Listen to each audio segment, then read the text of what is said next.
Meus pais amados, vamos estar de pé, vamos começar a aprender a escola bíblica dominical essa manhã. E convido os irmãos a fechar os seus olhos, Vamos começar com o nosso Pai celeste.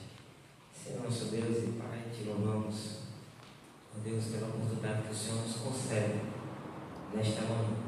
Estamos aqui na tua casa para adorar o teu santo nome, Deus. Te louvamos, ó Deus, porque o Senhor, ó Pai, tem nos abençoado durante todo esse período dessa pandemia, nos livrando do mal, ó Deus, nos abençoando, nos dando paz, nos dando esperança, ó Deus, promovendo, ó Deus, a tua justiça em nossa vida, ó Pai. Nós te louvamos, ó Deus, porque nada tem nos faltado, ó Deus. Nada tem, ó Deus, abalado a nossa confiança no Senhor. Por isso nós estamos alegres, nós estamos aqui neste momento te louvando, Deus, por tudo que o Senhor tem feito em nossas vidas, Pai, no nome de Jesus, Senhor. Abençoa aqueles irmãos que estão ainda por chegar, ó Deus, que eles venham em paz debaixo da tua graça, Senhor, no nome de Jesus. Amém? Vamos abrir a palavra do Senhor em João capítulo 4, a partir do versículo 19, e vamos ler até o versículo 29. Essa passagem bíblica ela se refere ao encontro de uma mulher samaritana. Ela tem um encontro com Jesus e ele mostra toda aquela mulher e ela, dentro de tudo aquilo que olha para ela, ela reconhece que ele é o Cristo, é o verdadeiro Senhor, aquele que havia sido prometido há muito tempo e que estava agora nessa geração se concretizando. Amém? Então, o título desses versículos é a verdadeira adoração. A partir do versículo 19. Vamos fazer uma leitura alternada? Senhor, disse a mulher, vejo que tu és profeta. Nossos pais adoravam neste monte. Vós, entretanto, dizeis que em Jerusalém é o lugar onde se deve adorar. Disse-lhe Jesus, mulher, podes crer que a hora vem, quando nem neste monte, nem em Jerusalém adorareis o Pai. Vós adorais o que não conheceis. Nós adoramos o que conhecemos, porque a salvação vem de Deus. Mas vem a hora, e já chegou, em que os verdadeiros adoradores adorarão o Pai em espírito e em verdade, porque são estes que o Pai procura para seus adoradores. Deus é Espírito, e importa que os seus adoradores o adorem em espírito e em verdade. Eu sei, respondeu a mulher, que há de vir o Messias, chamado Cristo, quando ele vier, nos anunciará todas as coisas. Disse Jesus, eu sou, eu que falo contigo. Neste ponto chegaram seus discípulos e se admiraram de que ele estivesse falando com a mulher, todavia nenhum disse, que pergunta, que falas com ela? Quando a mulher deixou o seu santuário, foi acessada e disse a Jesus: Vinde comigo e veja o homem que me disse tudo quanto tenho feito. Será este, porventura, o Cristo? Amém. Saiu, pois, da cidade e vieram ter com ele. Amém. Amados, Deus nos abençoe. Os irmãos podem sentar. Nós vamos, nesse momento, cantar os louvores a Deus. Eu convido a igreja, ela juntos, adorando.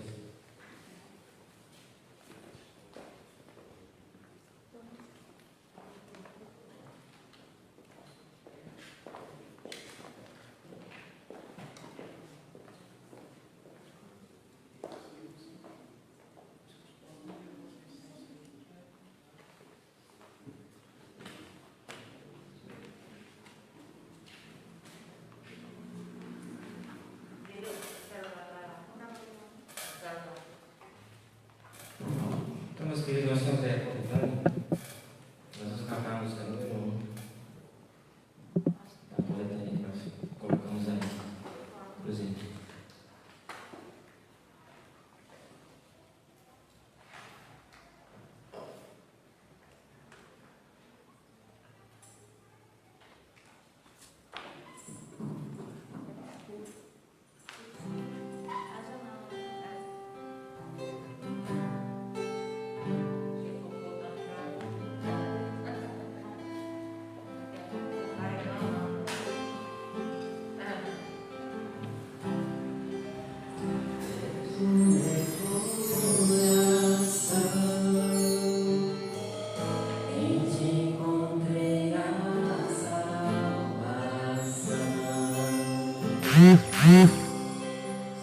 glória e majestade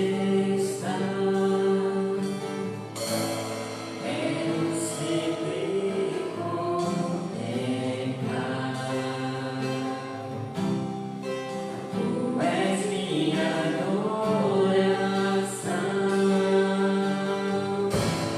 e minha eterna canção.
Cristo e proclamar o teu poder. Nos levantemos para o teu louvor. Senhor Jesus, tu és o nosso amor. Amém? Número 5.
Reunimos-nos aqui e contemplamos a tua face, número 4, nos contemplando.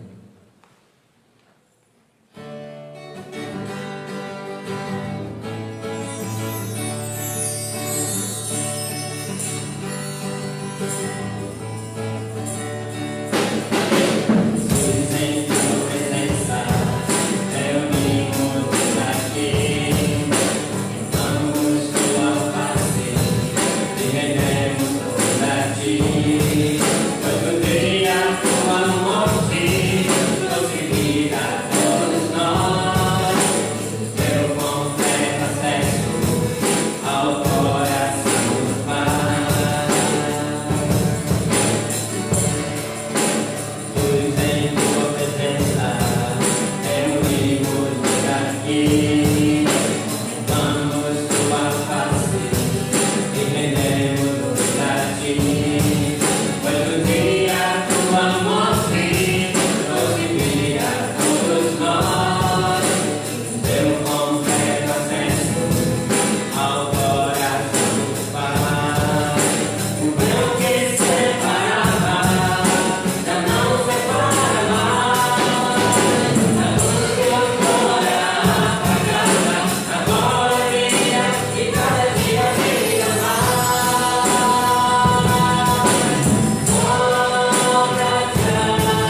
passar a palavra ao pastor Marconi, para ministrar a palavra dessa nosso irmão Tiago.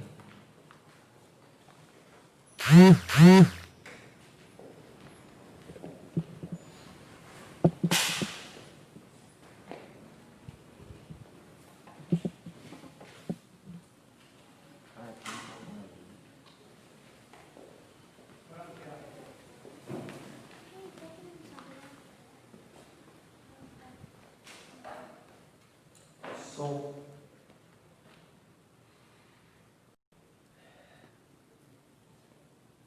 Tirar essa máscara aqui pelo menos para o estudo, né? Ter alguma liberdade. Irmãos, como vocês devem saber, nós estamos fazendo nosso estudo na Epístola de Tito. Começamos semana passada, o pastor que deu o estudo, e hoje nós vamos dar continuidade. Ainda estamos no capítulo 1, Tito capítulo 1. Nós estudamos do versículo 1 ao 9, semana passada, e agora nós vamos finalizar o capítulo do versículo 10 ao 16.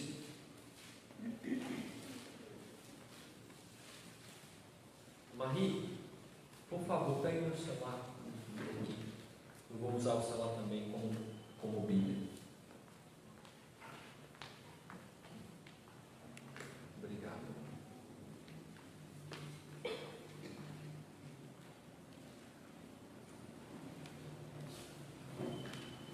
Então vamos ler do versículo 10 ao 16. Diz assim a palavra de Deus: porque existem muitos, especialmente os da circuncisão, que são insubordinados, falam coisas sem sentido e enganam os outros. É preciso fazer com que se calem, porque andam pervertendo casas inteiras, ensinando o que não devem, com a intenção vergonhosa de ganhar dinheiro. Foi um dos cretenses, um próprio profeta deles, que disse: os cretenses são sempre mentirosos, feras terríveis, comilões preguiçosos. Este testemunho é verdadeiro. Portanto, repreenda-os severamente, para que sejam sadios na fé, e não se ocupem com fábulas judaicas, nem com mandamentos de gente que se dizia da verdade. Todas as coisas são puras para os puros, mas para os impuros e descrentes nada é puro, porque tanto a mente como a consciência deles estão corrompidas. Afirmam que conhecem a Deus, mas o negam por meio do que fazem. É por isso que são abomináveis, desobedientes e reprovados para qualquer boa obra. Amém? Façamos uma oração. Santo Deus, diante da Tua presença estamos, Pai, assim como somos, nada diferente, pecadores, miseráveis, carentes da Tua graça, da Tua misericórdia. E muito obrigado. Eu quero agradecer ao Senhor pelo sangue derramado na cruz do Calvário, pelo sacrifício feito pelo Filho de Deus, que nos perdoa, que nos limpa, que nos purifica, que nos faz aceitáveis em Tua presença. Muito obrigado. Obrigado por essa manhã maravilhosa, por essa manhã ensolarada, pelo ar que nós respiramos, que vem de Ti, pela saúde que é Tua, por tudo que nós temos, Senhor, que nos é emprestado durante um tempo, Senhor, que o Senhor nos permite usufruir, mas que no final das contas tudo é Teu. Muito obrigado, Senhor, por todos os Teus benefícios, todas as Tuas bênçãos incontáveis. Nós não podemos enumerá-las, não podemos listá-las, porque são por demais numerosas. Muito obrigado, Senhor. Dirige esse estudo para a Tua glória, coloca as palavras na minha boca, que a maneira com que eu fale, a maneira que eu organize os meus pensamentos, as minhas palavras, seja dirigida pelo Senhor, que eu possa, ó Pai, transmitir a Tua verdade, não a minha opinião particular, não o que eu acho, mas o que a Tua Escritura, Senhor, autoritativamente afirma acerca do Senhor, acerca da Tua verdade, acerca da Tua igreja, acerca do Teu ensino, Pai. Em nome de Jesus, ilumina meus pensamentos, que eu possa transmitir da melhor forma para a Tua glória, e que o Teu povo possa receber a tua palavra, ser edificado, ser confrontado, exortado e consolado, para o louvor e glória do teu nome, em nome de Jesus. Amém. Então, irmãos, semana passada o pastor começou a epístola de Paulo a Tito, que é uma epístola pastoral, assim como 1ª e 2ª Timóteo. Como assim epístola pastoral? Ela foi dirigida a um pastor, a um presbítero, alguém que estava à frente de uma igreja. No caso, Tito, ele estava na ilha de Creta. Creta é uma ilha que fica no mar Mediterrâneo, ao sul da Grécia, e ele era responsável por várias igrejas. Havia várias cidades nessa ilha, com igrejas distribuídas em lugares diferentes, e ele foi ordenado por Paulo a pastorear aquelas igrejas, supervisionar o ministério que cada líder desenvolvia naquela igreja, e constituir líderes fiéis, líderes, presbíteros, que fossem fiéis, conforme a prescrição de Paulo, homens que fossem repreensíveis, que tivessem todas aquelas características, aqueles atributos que nós vimos na aula anterior. Então essa é a ocasião da carta, a necessidade de uma liderança correta. A partir de agora, a partir do versículo 10, ele vai falar de um problema, o problema que havia em Creta, que não é diferente da realidade de Timóteo também, que são os falsos mestres. Os falsos mestres. A igreja estava infestada de homens que estavam em posição de ensino, em posição de liderança, e que ensinavam doutrinas falsas. Paulo, como nós vamos ver, não era tolerante em relação a esses homens. Ele não tinha, a tolerância dele era zero. Ele não permitia que tais ensinos fossem ensinados na igreja, certo? Então, no versículo 10, vai dizer o seguinte: porque existem muitos, especialmente os da circuncisão, que são insubordinados, falam coisas sem sentido e enganam os outros. E aqui a gente pode traçar um paralelo muito semelhante ao que ocorria em Éfeso, com Timóteo. Em 1 Timóteo, no capítulo 1, Paulo utiliza essas mesmas expressões, ao se referir a esses falsos mestres. Diz que eles eram insubordinados, ou seja, não se submetiam à autoridade da Escritura, à autoridade de Deus, à autoridade eclesiástica. Eles falavam coisas sem sentido, ou como diz outra tradução, falavam futilidades ou inutilidades, certo? Eles não tinham domínio sobre sua língua, e além disso, eles criam em fábulas, conforme a gente vai ver mais para frente, em mitos. Lá em 1 Timóteo fala de genealogias intermináveis. Provavelmente eles especulavam coisas acerca dos personagens bíblicos do Antigo Testamento. E não apenas isso, eles enganavam os outros, eles enganavam a si mesmos, eles inventavam histórias acerca de Deus, e eles enganavam os outros, mentiam acerca de Deus, acerca do seu ensino, da sua palavra, com o intuito de, nós vamos ver mais para frente, com intuitos perversos, intuitos sórdidos, de ganhar dinheiro e de se aproveitar dos outros, o que é coerente com a realidade nacional de Creta, não só daqueles líderes, mas de todo o povo. Era assim que eles agiam. Então eles tinham esse ato de enganar as pessoas. Provavelmente esse engano, esse ensino enganoso, era algo que fazia bem aos ouvidos das pessoas. As pessoas gostavam de ouvir esses ensinos mentirosos. Era algo que afagava o ego.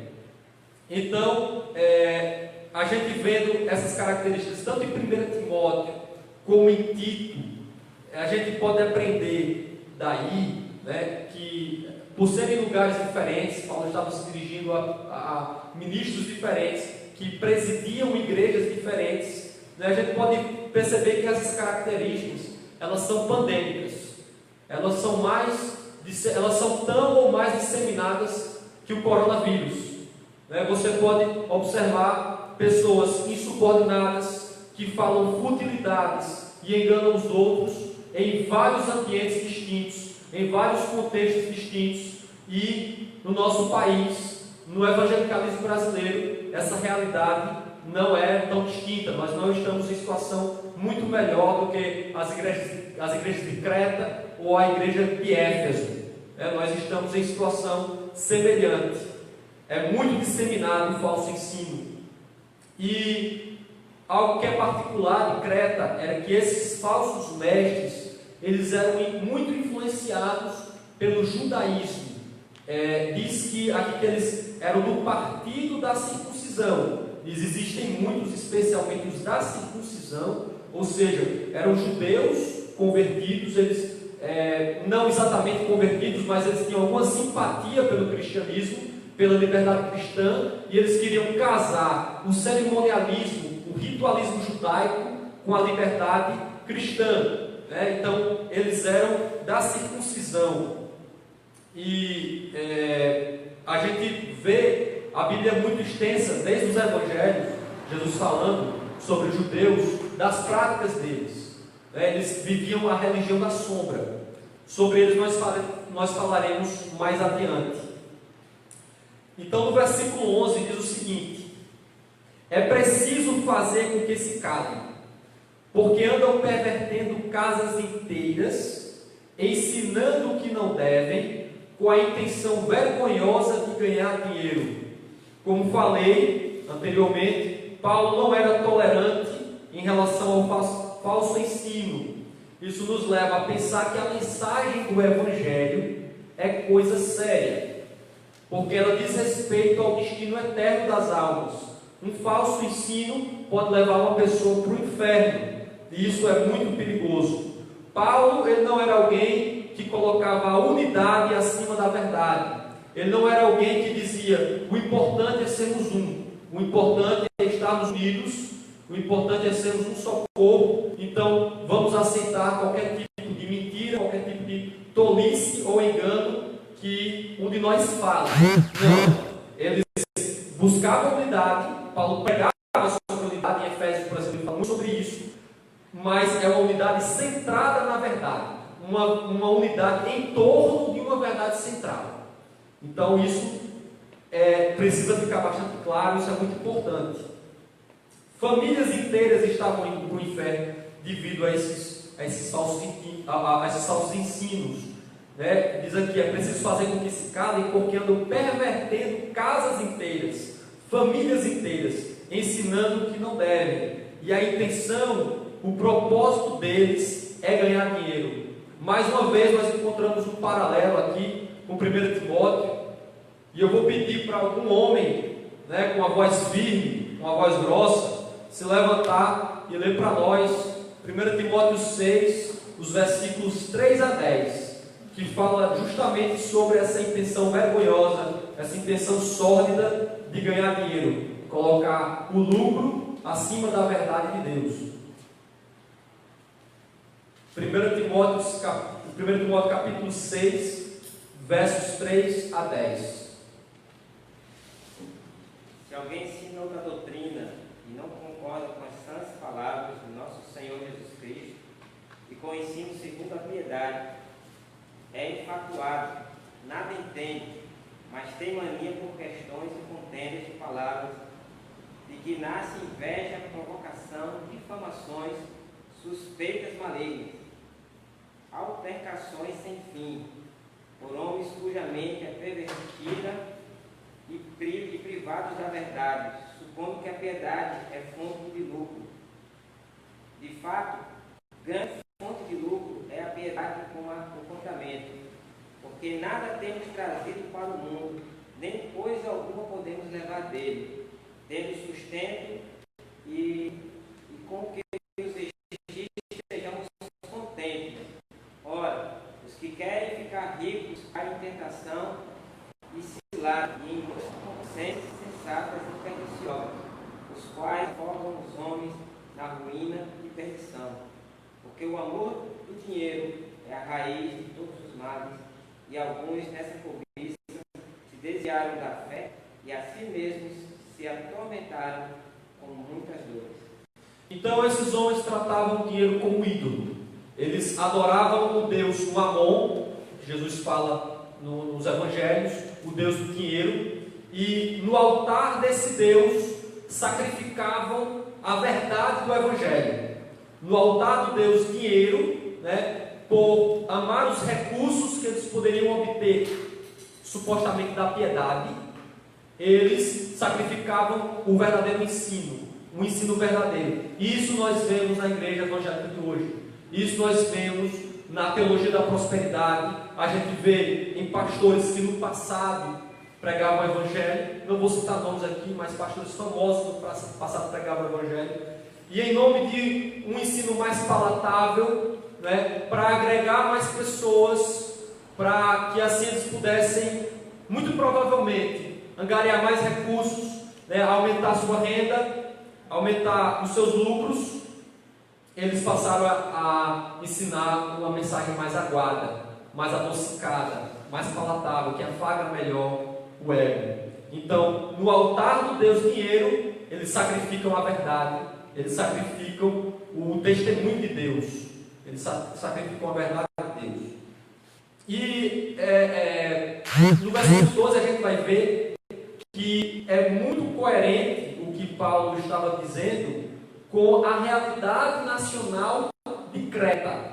O que Paulo estava dizendo condizia muito com o que os habitantes daquela região, daquela ilha, já praticavam, já viviam. No versículo 12, foi um dos cretenses, um próprio profeta deles, que disse: os cretenses são sempre mentirosos, feras terríveis, comilões, preguiçosos. Então, Paulo, para dizer, olha, não é só minhas palavras, não é só minha impressão, não é só eu que acho isso. Um próprio profeta de vocês, muito conhecido, alguém que era tido como profeta, não profeta nos termos bíblicos, mas alguém que era considerado profeta, né, que tinha importância, relevância naquela cultura, naquela sociedade. O nome desse homem era Epimênides, era um antigo, se eu não me engano, historiador e filósofo, né, da antiguidade, habitante de Creta, do norte de Creta. E ele disse o seguinte: os cretenses, ele mesmo era daquele povo, e dizia: os cretenses são sempre mentirosos, feras terríveis, comilões preguiçosos.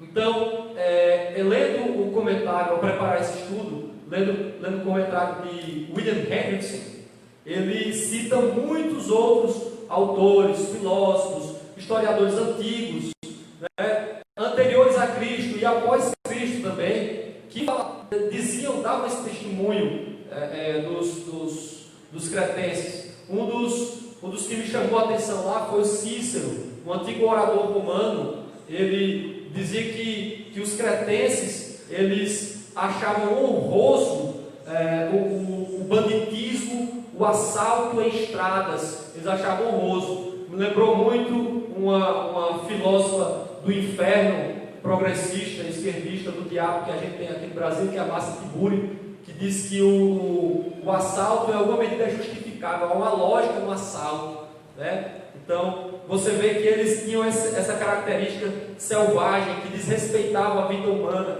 Eles não viam a vida do próximo na perspectiva de que são homens, pessoas, o ser humano é criado à imagem de Deus e por isso merece o devido respeito.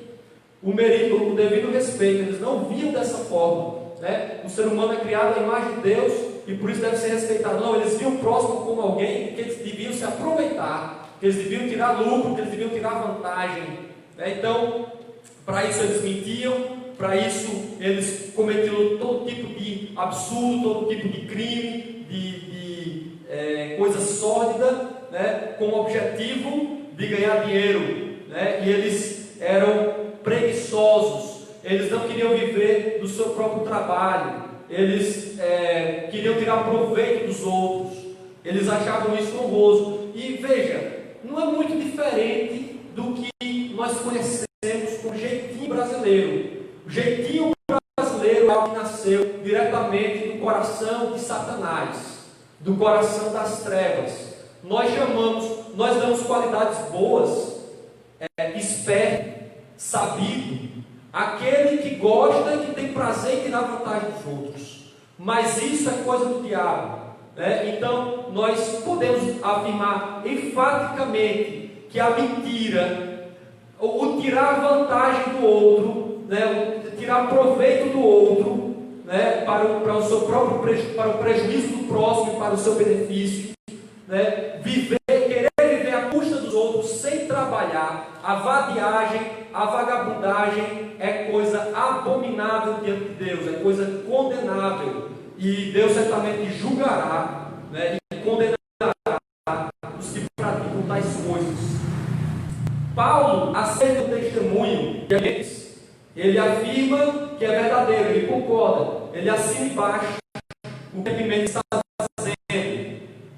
E interessante, versículo 13: este testemunho é verdadeiro, portanto, repreendam severamente para que sejam sadios na fé. Eu acho incrível a parte B desse versículo, portanto, repreendam severamente para que sejam sadios na fé, porque Paulo acreditava ainda que, apesar daqueles pecados, apesar dessa vida gananciosa, essa vida desleixada, essa vida, como dizer aqui, preguiçosa, como preguiçoso, de mentira, Paulo acreditava sinceramente que a mensagem do Evangelho, o Evangelho sendo exposto, pregado, aplicado ao coração daqueles homens, poderia haver mudança, poderia acontecer deles se tornarem sadios na fé, né, por meio de uma repreensão severa. Então, isso é muito interessante. Paulo, e isso toca muito nos brios do povo de hoje. Nós vivemos numa sociedade muito hipersensível, nós vivemos numa geração hipersensível. Você não pode falar muito severamente, você tem que moderar muito as suas palavras, usar muitos eufemismos, né, para você se dirigir a alguém, ter muito cuidado. Mas não, Paulo, ele repreendia com severidade, e para o bem do ouvinte, para o bem daquele que era repreendido, né, para que sejam sadios na fé. Então, repreender com severidade, exortar, confrontar com severidade, com ênfase, né, é algo que é feito para o amor da pessoa, né, para o amor do ouvinte. Pelo menos era assim que Paulo fazia, e era assim que nós devemos fazer também. É possível haver arrependimento, é possível haver arrependimento para os pecados mais absurdos. Há lugar para perdão, há lugar para arrependimento para os pecados mais terríveis. E isso é interessante a gente notar. O versículo 14 diz o seguinte: e não se ocupem, volta para o versículo 13, já emendando o 14. Portanto, repreendam-os severamente, para que sejam sadios na fé, e não se ocupem com fábulas judaicas, nem com mandamentos de gente que se desvia da verdade. Nós não sabemos o conteúdo exato dessas fábulas. São histórias inventadas por homens, né, para enredar os outros. Mas nós sabemos que essas fábulas, ou mitos, como é traduzido em algumas versões, eram sedutoras. E isso fica bem claro quando a gente vai lá para 2 Timóteo, capítulo 4, a partir do versículo 3. Diz o seguinte: pois virá o tempo em que não suportarão a sã doutrina, ao contrário, sentindo coceira nos ouvidos, juntarão mestres para si mesmos, segundo seus próprios desejos. Eles se recusarão a dar ouvidos à verdade, voltando-se para os mitos, ou como diz aqui a outra versão que eu estou usando, fábulas, né? A mesma palavra, no grego é a mesma palavra. Então, eles não dão ouvidos à verdade, sentem coceira no ouvido. A verdade do Evangelho, meus irmãos, ela é muito dura, porque ela denuncia a corrupção do coração do homem. Ela fala a verdade que o homem é pecador. Não é que ele, como disse Jean-Jacques Rousseau, ele nasce bom e a sociedade corrompe. Não, ele é corrupto desde a meninice, desde a concepção do ventre. Ele é depravado. E o homem só não desenvolve toda a potencialidade da sua depravação, porque a mão de Deus, com uma contenção, o impede. Né? A graça comum de Deus age no coração do homem, impedindo que ele desenvolva toda a potencialidade da sua maldade. Então isso é muito severo, isso é muito grave para ser aceito pelo homem. Então o homem é natural ouvir essas coisas, ele sente coceira nos ouvidos, ele se sente incomodado e ele junta mechas para si, segundo seus próprios desejos, e ao se recusar a ouvir a verdade, volta-se para fábulas, para mitos, para historietas, historinhas agradáveis, uma coisinha mais legal, mais palatável, uma coisa que não denuncie o pecado. Então, veja como isso é grave. Então, nós sabemos que essas fábulas são sedutoras. E no versículo 14 ainda diz que esses homens, os líderes da igreja, os mestres da igreja, não devem se ocupar com essas fábulas judaicas, nem com mandamentos de gente que se dizia da verdade. Isso é muito peculiar no judaísmo, era algo muito peculiar no judaísmo da época de Paulo e da época de Jesus. Por exemplo, eu vou pedir para algum irmão abrir em Mateus capítulo 5, versículo 43, e ler com voz de trovão. Mateus 5, 43. E já vou pedir para outro irmão abrir em Mateus 15 e ler dos versículos 3 a 9. Primeiro alguém leia Mateus 5, 43, e outro irmão leia Mateus 15, dos versos 3 ao 9. Mateus 5, 43. Ouvistes que foi dito: amarás o teu próximo e odiarás o teu inimigo. Agora eu pergunto, alguém aqui sabe onde está? Jesus está dizendo, ouviste o que foi dito. Eles ouviram em algum lugar, que alguém ensinou para aquele povo. Algum mestre deu aquele ensino para eles. E aí eu pergunto, em que parte da Bíblia, do Antigo Testamento, da Torá, os primeiros 5 livros da Bíblia, ou dentro dos profetas, ou em Salmos, ou em qualquer parte do Antigo Testamento, tem esse versículo: amarás o teu próximo e odiarás o teu inimigo? Onde é que tem isso escrito? Em nenhuma parte. Isso não está na Bíblia. Isso é uma acréscimo. Isso era o que aqueles mestres ensinavam para aquele povo. Eles interpretavam a lei desse modo. Eles interpretavam que era a ordenança de Deus que os inimigos fossem odiados. E assim ensinavam. A lei dizia: ame o teu próximo como a ti mesmo. Ame a Deus sobre todas as coisas e o teu próximo como a ti mesmo. Mas eles acrescentavam: odiarás o teu inimigo. Coisa que a lei não diz. Então, eles inventavam mandamentos. E inventar mandamentos, conforme Paulo diz aqui a Timóteo, em Tito, diz a Tito aqui, é se desviar da verdade. Conforme Paulo diz a Tito, inventar mandamentos é se desviar da verdade. E eu vou pedir para outra pessoa ler Mateus 15, 3 a 9.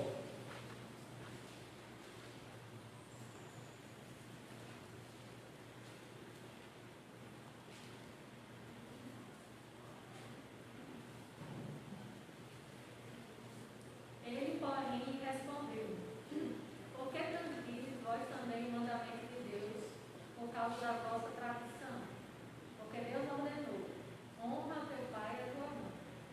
Quem maldisser o seu pai ou a sua mãe, seja punido de morte. Até o 9.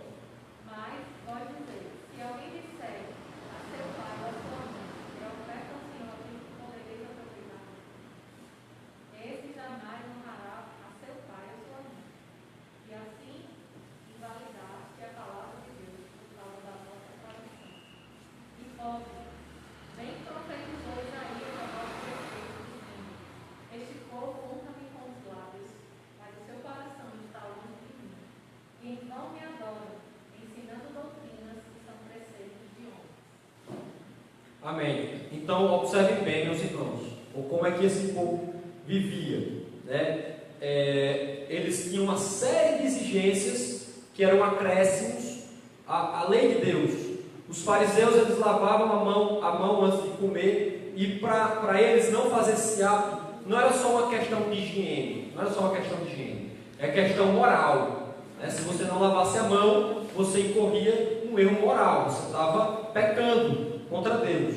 E aí eles perguntaram: por que vocês transgridem o mandamento? Né? Vocês transgridem a tradição dos líderes religiosos. Então observem, eles colocavam a tradição da religião deles em pé de igualdade com a lei de Deus. Isso nos assemelha, isso parece muito, nos lembra muito uma religião que ela é muito majoritária, né, no nosso país, né, que é o catolicismo. Coloca as tradições em pé de igualdade à lei de Deus. E aí Jesus ele responde: olha, vocês estão fazendo essas tradições, mas porque ao fazer a tradição de vocês transgridem a lei de Deus, né? Porque vocês transgridem o mandamento de Deus por causa da tradição de vocês. Ou seja, a tradição em si, ela é uma transgressão ao mandamento de Deus. Aí Jesus cita um exemplo: honra teu pai e tua mãe. E naquela época não havia INSS, não havia previdência, certo? Quem sustentava os pais eram os filhos, certo? Esse é o modelo bíblico. E o que é que acontece? O que acontece? Eles, para se desviar, para encontrar um atalho, para fugir desse mandamento, o que eles faziam? Não, essa oferta aqui é consagrada ao Senhor. O que esse recurso aí que eu iria usar para ajudar meus pais, eu consagro ao Senhor. E assim eles se eximem da responsabilidade, né, imposta no 5º mandamento: honrarás teu pai e tua mãe. Então, ao criar uma tradição, né, eu posso me eximar do cuidado dos meus pais se eu ofertar isso ao Senhor. Então, eles deixavam de cumprir o mandamento pela sua tradição. Então, inventar mandamentos, inventar leis, inventar rituais, inventar regras é se desviar da verdade, é romper com os mandamentos e as exigências de Deus. O versículo 15 diz o seguinte: todas as coisas são puras para os puros, mas para os impuros e descrentes nada é puro, porque tanto a mente como a consciência deles estão corrompidas. Mais uma vez, meus irmãos, a gente encontra um paralelo, dessa vez com 2 Timóteo, a segunda epístola de Paulo a Timóteo, capítulo 4, versículo 4, que eu vou ler aqui.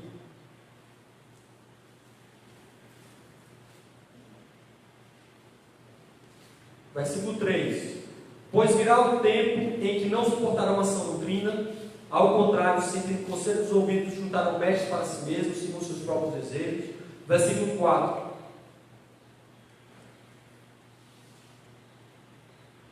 não, eu me confundi aqui. Então, está falando sobre a pureza. É 1 Timóteo. 1 Timóteo, capítulo 4. Diz assim, versículo 4: pois tudo que Deus criou é bom. Eu vou ler a partir do versículo 1. O Espírito diz claramente que nos últimos tempos alguns abandonarão a fé e seguirão espíritos enganadores e doutrinas de demônios.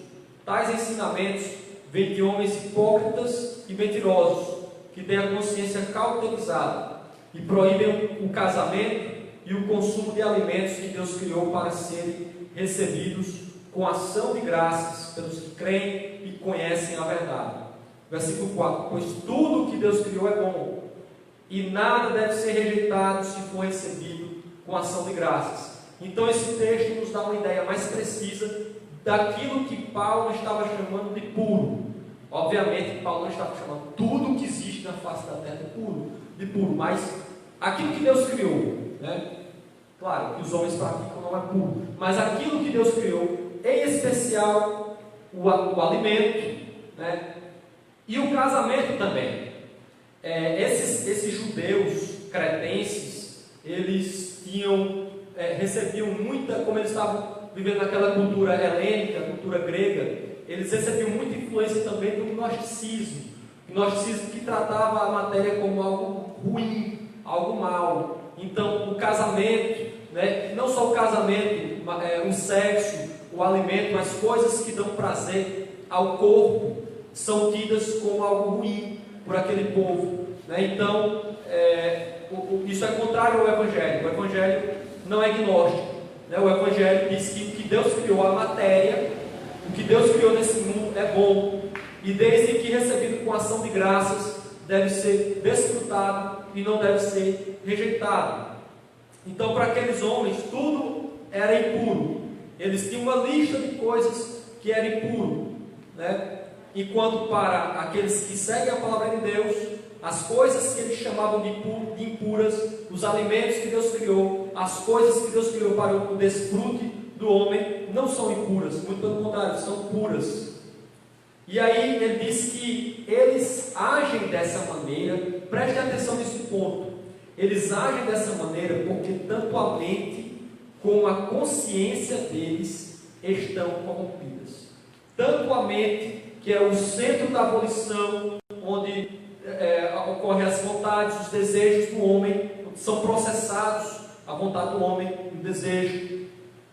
E a consciência, que é a capacidade de julgar os próprios atos, de discernir aquilo que é certo e o que é errado. Tanto uma como outra estão corrompidas. Ou seja, o homem ímpio, o homem não regenerado, o homem que não nasceu de novo, que pode até ter uma aparência de piedade, mas não nasceu de novo, a vontade, o desejo dele é corrompido, assim como o seu juízo, a sua capacidade de julgar. Aquilo que ele chama de certo, não é necessariamente certo. Aquilo que ele chama errado, muitas vezes é o que Deus aprova.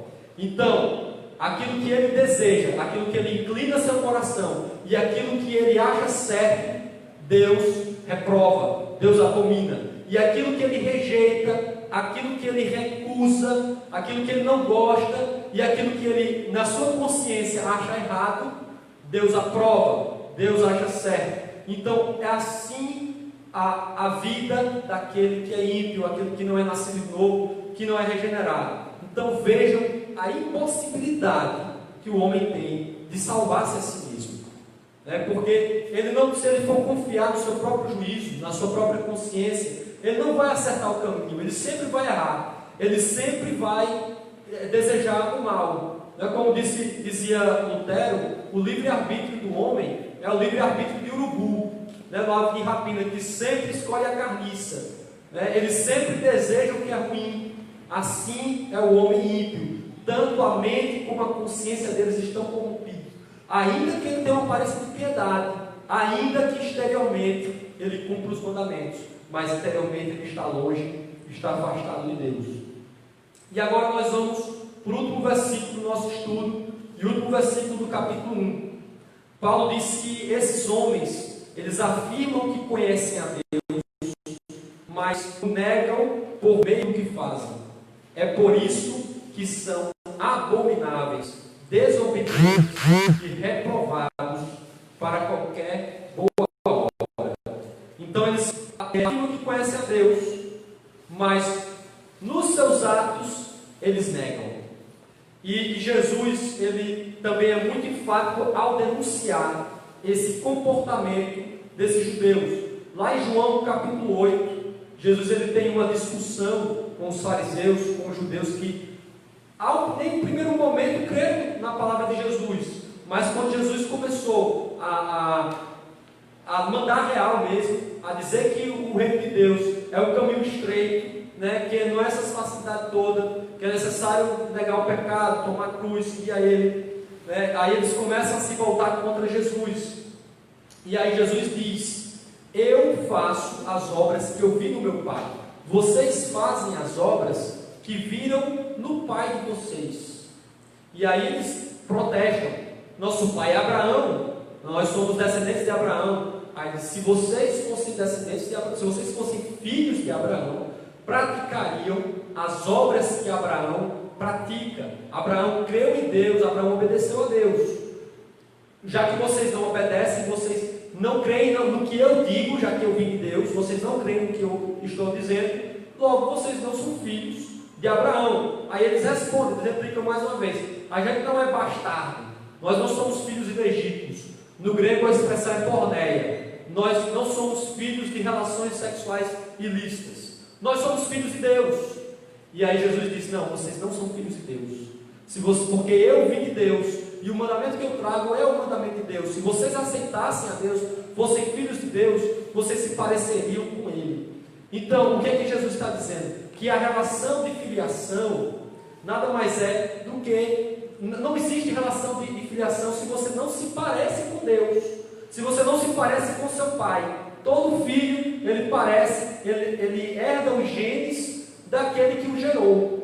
Então, se as obras deles eram contrárias às obras de Deus, eles não eram filhos de Deus, eles não conheciam a Deus, mas eles afirmavam esse conhecimento com base na sua linhagem sanguínea, com base na sua descendência. Eles eram filhos de Abraão, mas para Deus isso não vale nada. Eles arrogavam-se na sua descendência, na sua ascendência, né, por serem herdeiros de Abraão. Nós podemos encontrar outros subterfúgios. Você pode achar que é filho de Deus porque você vem à igreja todo domingo, porque você participa da ceia, porque você dá o dízimo, porque você é filho de pais crentes, você foi educado lá, mas a verdade é que nada disso é suficiente. Você pode afirmar com sua boca que conhece a Deus, mas com seus atos negar. Isso lembra muito, muito também da exortação que Jesus trouxe à igreja de Sardes, lá em Apocalipse, no capítulo 3, versículo 1. Diz assim: assim diz aquele que tem os sete Espíritos de Deus e as 7 estrelas: conheço as suas obras, você tem fama de quem vive, mas está morto. Quão horrível é alguém ter nome de quem está vivo, se parecer com vivo, mas na verdade está morto. É um zumbi, é um morto ambulante. Assim é aqueles que afirmam conhecer a Deus, mas não praticam suas obras, não vivem em conformidade com a sua palavra. E aí, além de rejeitarem a Cristo, além de rejeitarem os mandamentos de Deus revelados através de Cristo, esses judeus, rabínicos, fariseus, Jesus dirige outras denúncias contra esses homens. E aí eu vou pedir para alguém ler Mateus 23, versículo 1 a 4. Mateus capítulo 23, verso 1 a 4.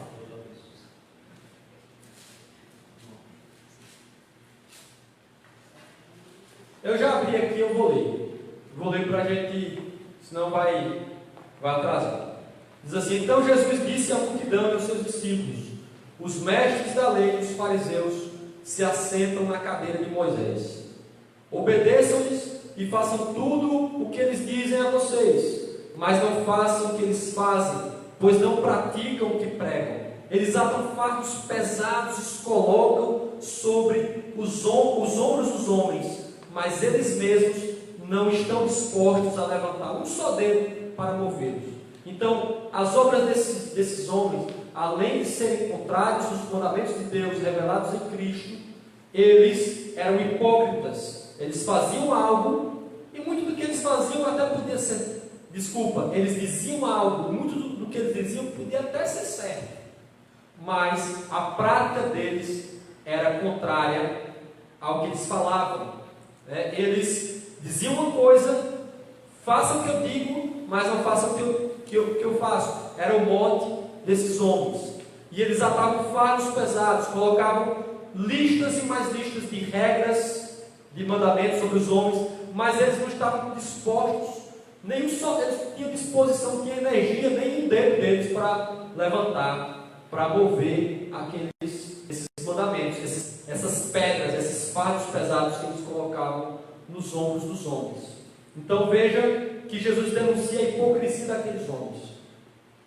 Tudo que Jesus fala, ele traz para uma perspectiva mais intimista, mais íntima. Enquanto os fariseus eles se apegavam às questões exteriores, Jesus ele falava da questão interior do coração. Isso fica muito claro no Sermão do Monte, quando Jesus diz: não adulterarás.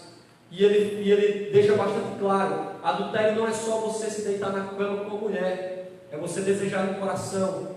E ele diz: não cometerás homicídio, não matarás. E para ele, se matar era simplesmente enfiar uma faca no bucho da pessoa, ou você disparar uma arma. Mas ao você desejar o mal contra o seu próximo, ao você odiar e acalentar o ódio no coração, você já é réu de juízo. Você já está sujeito ao fogo da ira de Deus. Então, veja que Jesus traz tudo para uma perspectiva mais interna. Eles diziam que certos alimentos eram impuros. Jesus disse: não é o que entra pela boca. A pureza não é exógena, ela não vem de fora, né? Mas é o que vem do coração, é o que torna o homem puro ou impuro. Porque é do coração que vem as maldades, os adultérios, os homicídios, a inveja, a porfia e tudo que não presta. É do coração do homem que essas coisas jorram. Então, a prática desses homens era a rejeição do Evangelho e era a hipocrisia.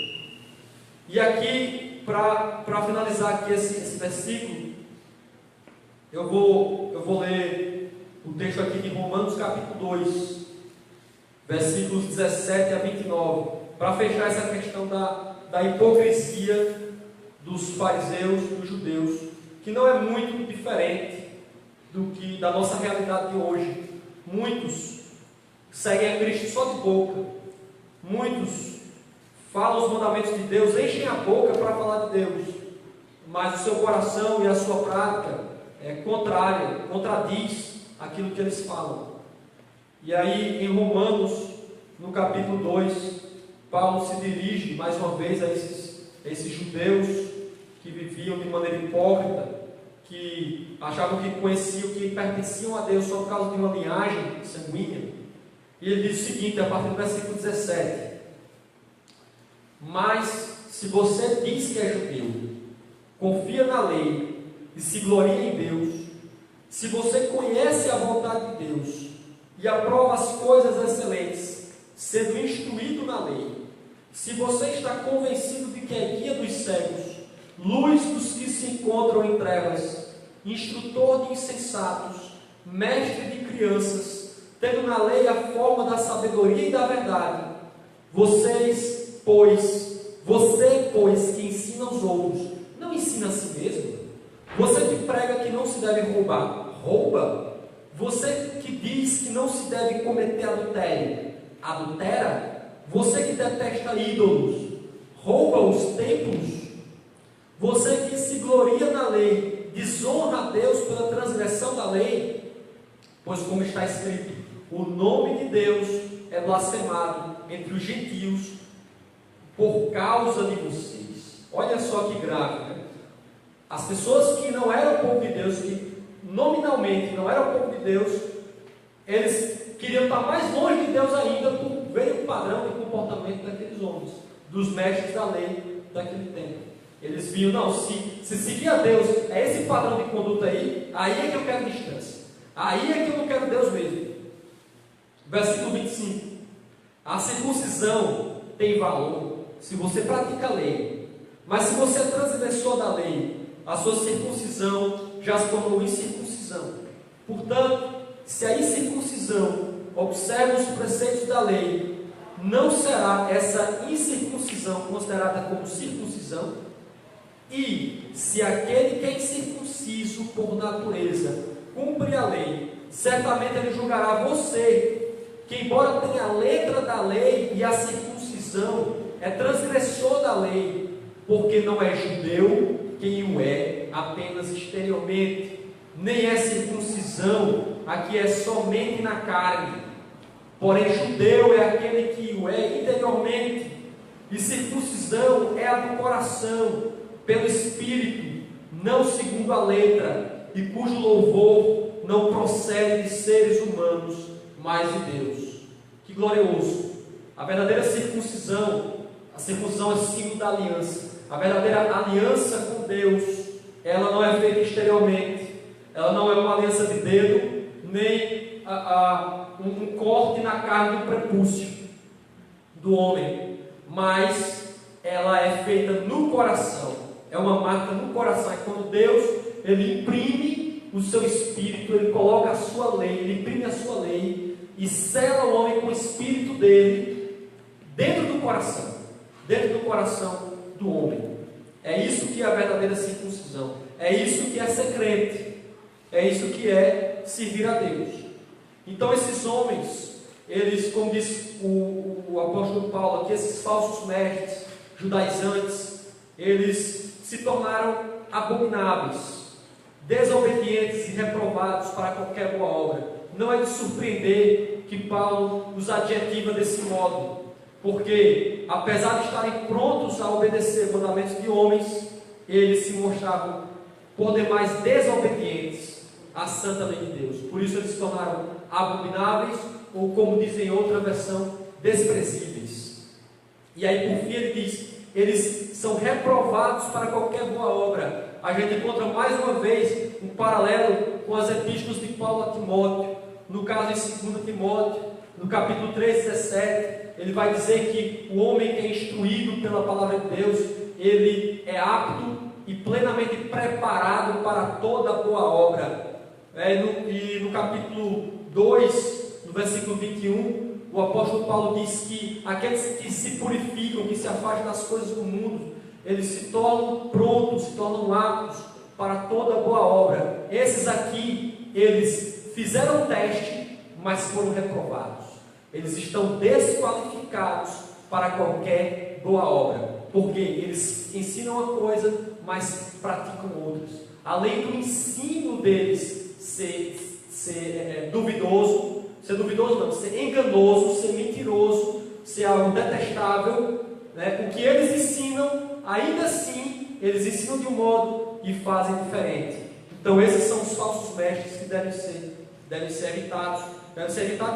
Devem ser calados na igreja. A ordem de Paulo é clara. Eles é preciso fazer com que se calem.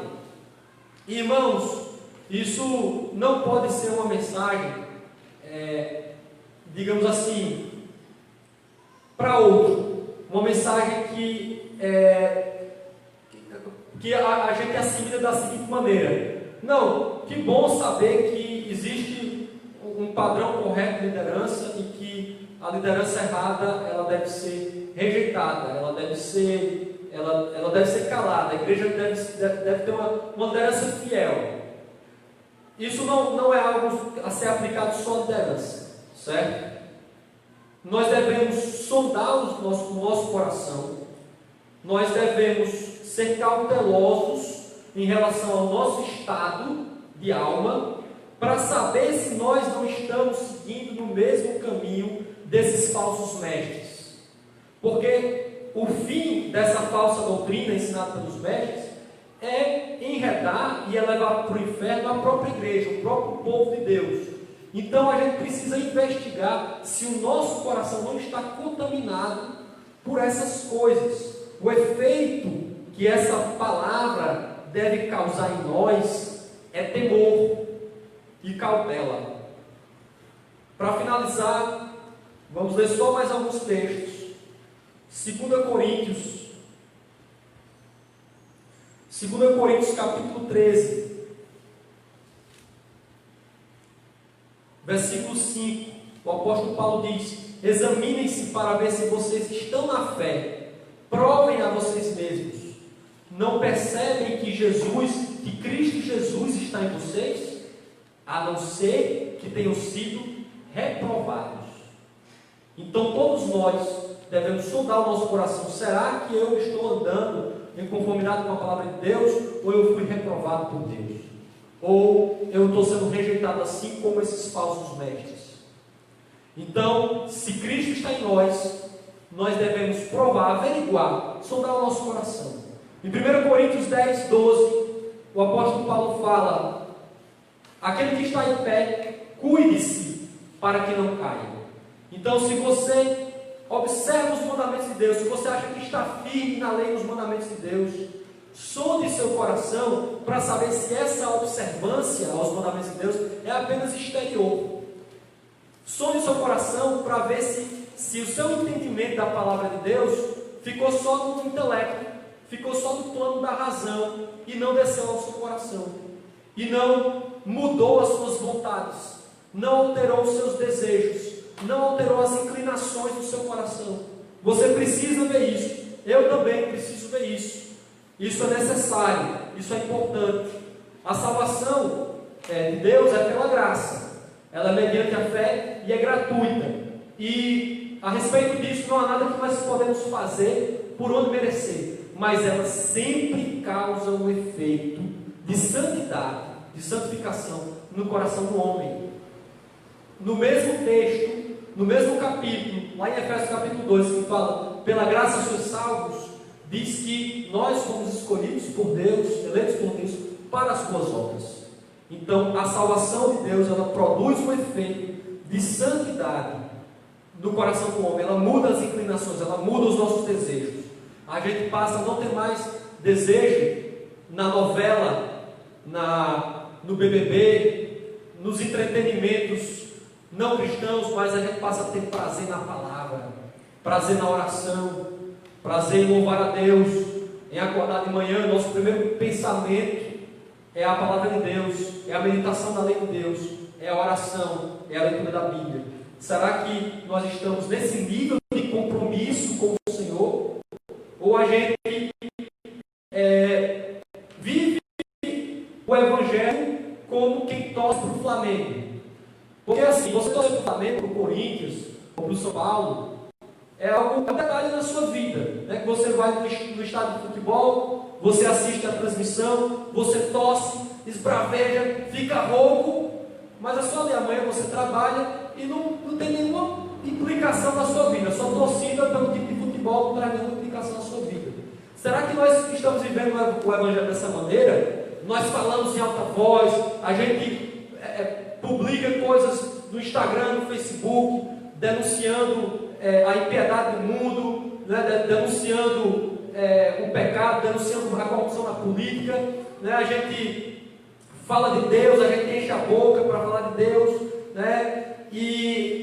Mas no coração, no íntimo, nós estamos afastados, nós não desejamos a Deus, nosso coração não está voltado para as coisas de Deus. A nossa vida com Deus é mais um ramo, é mais uma ramificação das nossas vidas. Não é o caule central, não é o cerne, mas é só uma ramificação. Assim como eu torço para o Flamengo ou para o Vasco, assim como eu gosto de chocolate e não de morango, eu também vou para a igreja e sou evangélico, sou cristão.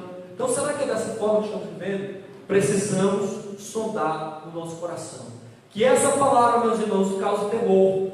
Que essa palavra, ela estremeça o nosso íntimo, né? Como o profeta Abacuque disse, eu ouvi a tua voz e meu íntimo estremeceu, né? Como diz lá em Isaías capítulo 66, né? Que Deus, Ele habita no trono e a terra é o estado dos seus pés, e que Isaías ele tem temor e tremor diante desse Deus, diante da visão desse Deus, que assim essa palavra possa causar temor e reverência em nosso coração. Amém? Vamos fazer uma oração para a gente encerrar.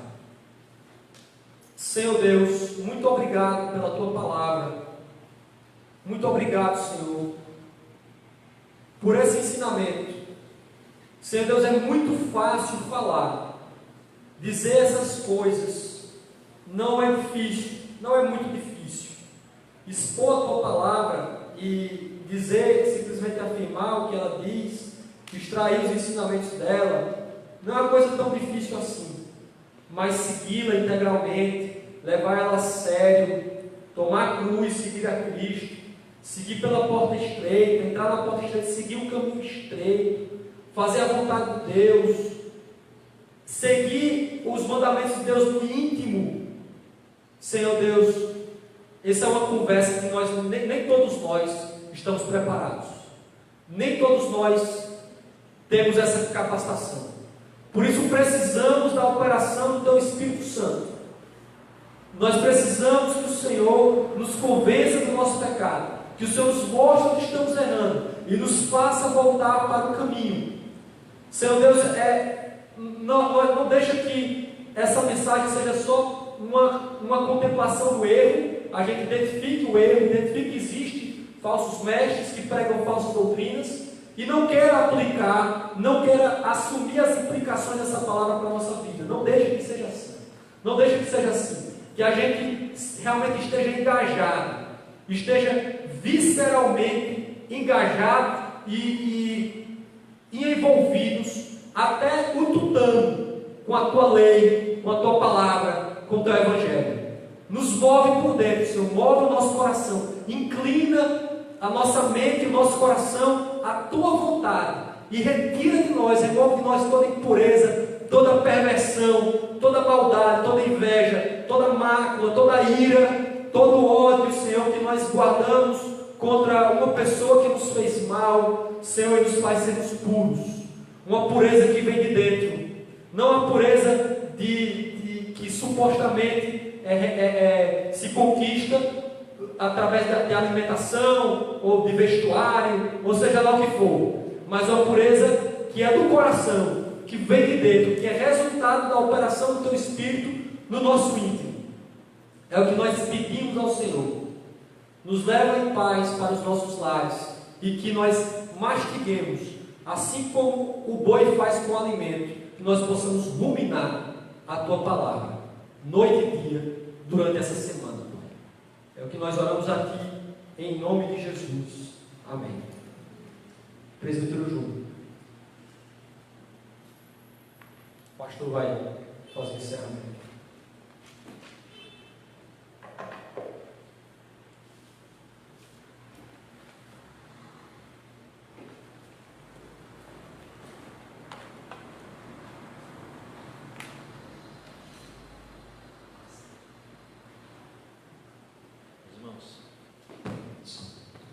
Irmãos, a graça e a paz do Senhor, amém?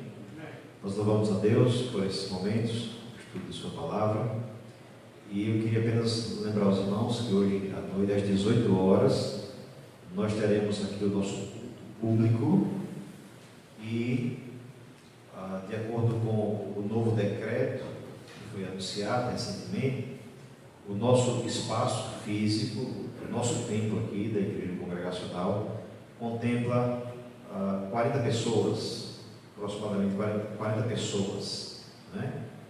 Então, a gente vinha tendo uma participação bem abaixo, né? Então, queremos convidar os irmãos que não estão participando ainda, que não estão dentro do grupo de risco, né? Ou os idosos, e que podem participar, para que possam participar, né?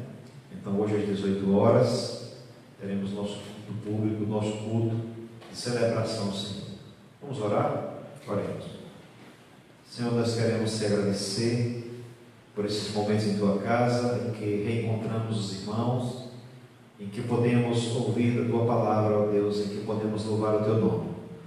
Pedimos que o Senhor continue nos abençoando no restante deste dia, e que logo mais, ó Deus, à noite possamos estar aqui reunidos, bem dispostos, para culto ao Senhor, para adorar o Senhor em espírito e verdade. Nos conduz, nos auxilia, suplicamos assim, em nome de Jesus Cristo. Amém. O Senhor abençoe a todos em nome de Jesus.